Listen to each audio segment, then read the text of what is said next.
आपको मिलेंगे सबसे पहले एपिसोड 9 हमारी YouTube कबाड़ खाना। Pocket FM story. इसीलिए जल्दी से जब रमन ने उस स्काउंड्रल महेंद्र के फेस पर वो परेशानी देखी, रमन को पहले से बहुत बेहतर लगने लगा। महेंद्र को देखकर तो ऐसा लग रहा था जैसे उस जगह पर गिल्डेड रोज में लोगों ने सस्ता और घटिया सामान वहां पर छोड़ा था। उसे देखकर उसकी बोलती ही बंद हो गई थी। अगर वहां मौजूद उन सारी चीजों की कीमत को मिला दिया जाए, तब भी उन सारी चीजों की कीमत 1000 सोने की मोहरों से ज्यादा नहीं होने वाली थी। तो फिर उनका इस्तेमाल करके महेंद्र किस तरह से अपना इतना बड़ा कर्ज चुका पाता?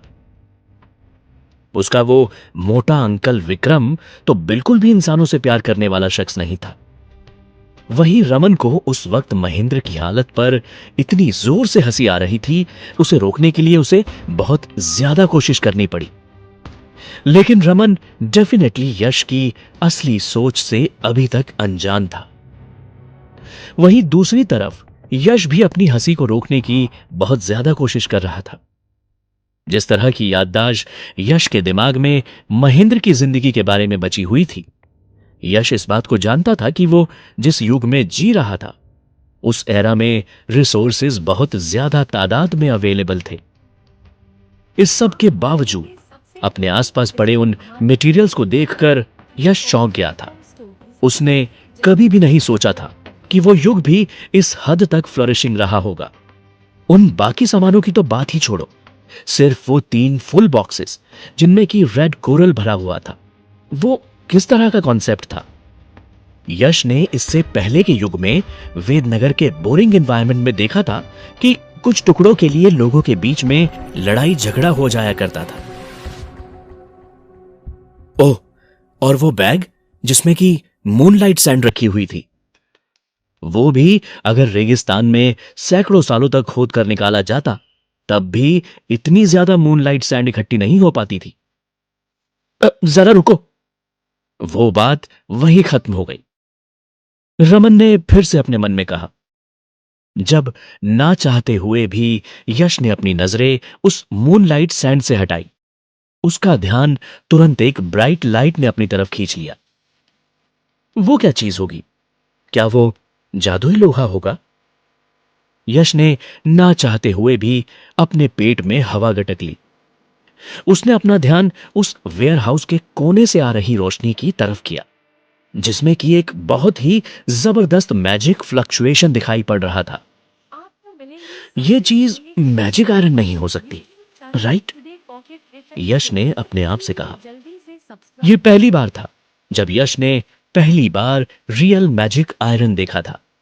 वो एक तरह का एक्सेप्शनल मैजिक मेटल था, जो कि आमतौर पर उस जादुई युग के अंत तक बचा ही नहीं था। जिस वक्त यश उस दूसरे शरीर में दाखिल हुआ था, या यूं कहें उसका नया जन्म हुआ था, उससे लगभग 1000 साल पहले की बात है। उस मैजिक मेटल का आखिरी टुकड़ा पहले ही जमीन से निकाला जा चुका था, और उसके बाद अनगिनत सालों तक लोग बस उस मैजिक मेटल के बारे में किताबों से जानकारी हासिल कर पाए थे। सभी तरह के जितने भी मैजिक मेटल्स हुआ करते थे, वो जमीन के इंसान को गिफ्ट हुआ करते थे। उनमें नेचुरली अपना एक यूनिक मैजिक पावर हुआ करता था, और अगर वो खास तरीके से इस्तेमाल किए जाते थे, तो उनका इस्तेमाल सोना और इसी तरह की बहुत सारी ऐसी चीजें बनाने के लिए किया जा सकता था। अगर वो चीजें पावरफुल मंजे हुए जादू से सोना बनाने वाले कारीगरों के हाथ में लग जाती, तो यहां तक कि इस बात के भी चांसेस थे कि वो लोग उससे मैजिक टूल्स बना लेते, जैसे कि शहर का शेल्टर टावर था, जो कि वेदनगर के सेंटर में बना हुआ था। नई दुनिया के इतिहास में बनी वो जगह उस वक्त की ग्रेटेस्ट मैजिक टूल कही जा सकती थी। वो एक ऐसी जगह थी जो कि दुनिया के वक्त को अपने में रोक कर रख सकती थी। वो जगह ऐसे भी कई चीजों को रोक कर रखने के काबिल थी जो कि कई सालों पहले ही खत्म हो चुकी थी। वो जो ताकत थी, उसे सिर्फ एक जादू नहीं कहा जा सकता था। वेयरहाउस को सील कर दिए जाने के बाद यश अपने अंदर ही अंदर उस नई दुनिया को कोसने के लिए मजबूर हो गया था। यह कैसा युग है जब हर तरह के रिसोर्सेज अच्छी खासी तादाद में अवेलेबल थे, लेकिन उस वक्त के रहने वाले लोगों के सीने में दिल नहीं हुआ करता था। मैजिक आयरन को कॉर्नर में फेंका गया था। 3 बॉक्सेस में रेड कोरल भरा हुआ था। मूनलाइट सैंड का एक बड़ा ढेर लगा हुआ था और उन सभी चीजों को बस एक ही डिस्क्रिप्शन दिया गया था, सस्ते और मामूली मैजिक मटेरियल्स। मुझे जो दिखा वो बहुत ही ज्यादा खर्चीला और दिखावटी था। चीजों को हद से ज्यादा बर्बाद किया जा रहा था। यश ने एक डकार ली और अपने आप को जबरन उन चीजों को और लंबे वक्त तक देखने से रोकने लगा। यश तो किसी भूखमरी से मर रहे इंसान के समान था और उसे जैसे एक टेबल पर बहुत सारी डिलीशियस डिशेस रखी हुई मिल गई थी। पर सच तो यह था कि उन सारे मटेरियल्स को देखने के बाद भी ना तो वो चिल्ला रहा था और ना ही उन पर झपट्टा मार रहा था। इस सब बात को पहले ही एक incredible show off self restaurant, मतलब अपने आप को रोकने का दिखावा कंसीडर किया जा सकता था। लेकिन यहां तक कि यश अपने आप को रोकने की कोशिश करने से भी अपने आप को हैरान होने से नहीं रोक पाया था। इसके बाद में यश ने फाइनली इस बात को महसूस किया और आगे बढ़ गया। वो 3 बॉक्सेस जिनके अंदर रेड कोरल भरा हुआ था वो फटाफट खाली हो गए। उसके बाद एक मूनलाइट सैंड से भरा हुआ बैग भी खाली हुआ और जैसा होना लाजमी था, यहां तक कि वहां पर पड़े हुए मैजिक आयरन के कुछ टुकड़े भी वहां से गायब हो गए। कुछ ट्रिप के बाद उस वेयरहाउस में जो कुछ भी रखा हुआ था उसे वहां से उठाकर गिल्डेड रोज एल्केमी लैबोरेटरी में पहुंचा दिया गया, जहां पर केमिकल और जादू की मदद से सोना बनाया जा सकता था। रमन इन सारी चीजों को होते हुए देखकर और भी ज्यादा कंफ्यूज्ड हो गया।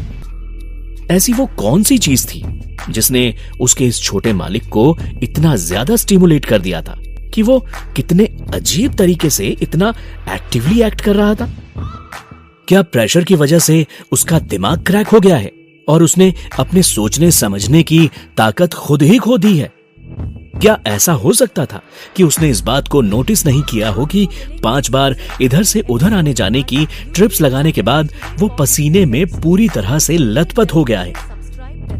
अभी तक भी उसने जितना सामान इधर से उधर किया था उसकी कीमत ज्यादा से ज्यादा 500 सोने की मोहरों से क्या ज्यादा होती? क्या विक्रम का उसके कर्ज की मांग करना उसे इस परिवार का सेकंड विक्टिम बना देगा? उन 3 बॉक्सेस को छोड़ दिया जाए जो कि रेड कोरल से भरे हुए थे, तो उनके अलावा भी उसके वहां से ले गए सामान में एक बैग था जिसमें मूनलाइट सैंड भरी हुई थी। लेकिन ये सारी बेशकीमती चीजें उस नई दुनिया के लिए जादू में इस्तेमाल की जाने वाली मोस्ट कॉमन मैजिक मटेरियल्स में शुमार की जाती थी। कोई भी शख्स बस कुछ कॉइन्स खर्च करने के बाद इन चीजों का एक ढेर लगा सकता था। हालांकि जादुई लोहे के वो जो टुकड़े थे उनकी अभी भी थोड़ी बहुत कीमत थी, लेकिन जो प्रॉब्लम यश के सामने इस वक्त थी वो ये थी कि उसके पास कोई भी एल्केमिस्ट, मतलब जादू करके केमिकल से सोना बनाने वाला कारीगर मौजूद नहीं था। यश के पास अपने आप को छोड़कर और कुछ भी नहीं था और उसका वो शरीर भी महेंद्र मंडल का था। तो फिर क्या वो अपने दांतों का इस्तेमाल करके उन चीजों को मैजिकली ट्रांसफॉर्म करने वाला था? रमन अपने मन में सोचने लगा, ये लड़का तो पक्का गया।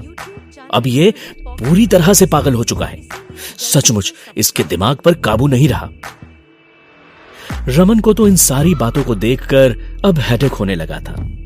उसे इस बात की कोई परवाह नहीं थी कि अब महेंद्र अपने में परेशान होता है तो होता रहे, लेकिन बात तो यह थी कि यश उसके आसपास रहने वालों को भी इन सब में शामिल कर लेता था। रमन को तो परवाह थी उस बूढ़े आदमी की जो कि इस मंडल परिवार के घर में कई सालों से काम करता आया था, और उस लड़के को जिसको बर्दाश्त कर पाना बड़ा मुश्किल था, उस महेंद्र को भी अपने बेटे की तरह ही मानता था। अगर रमन के पिता को यह बात पता होती कि उसके असली बेटे रमन के आने के तुरंत बाद ही उसका वो दिखावा करने वाला बेटा महेंद्र अपने दिमाग पर काबू खो देगा, तो इसका मतलब तो ये होगा कि आने वाले दिन डेफिनेटली रमन के लिए परेशानी भरे हो जाएंगे। असल प्रॉब्लम तो ये थी कि उसके पिता सचमुच बहुत ज्यादा मासूम थे। रमन इन्हीं सब उधेड़-बुन में लगा हुआ था।